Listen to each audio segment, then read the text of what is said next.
৩০০ সংসদীয় আসনে returning officer ও সহকারী রিটার্নিং অফিসার নিয়োগ দিয়ে প্রজ্ঞাপন জারি করেছে নির্বাচন কমিশন। এ সংক্রান্ত এক প্রজ্ঞাপনে এমনটি জানানো হয়।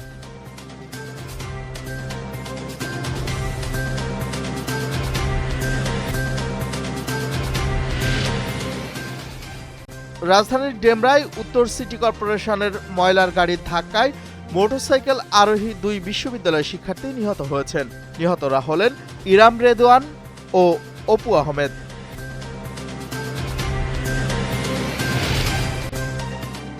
নির্বাচনে আওয়ামী লীগের ভোট পাওয়ার জন্য তাদের বিরুদ্ধে কথা বলছে না একটি দল, এমন কথা বলেছেন বিএনপির স্থায়ী কমিটির সদস্য সালাউদ্দিন আহমদ।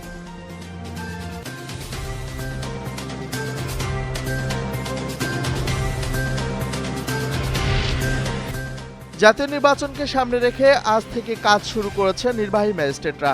আচরণবিধি প্রতিপালনের জন্য ভোট গ্রহণের ২ দিন পর পর্যন্ত তারা দায়িত্ব পালন করবেন।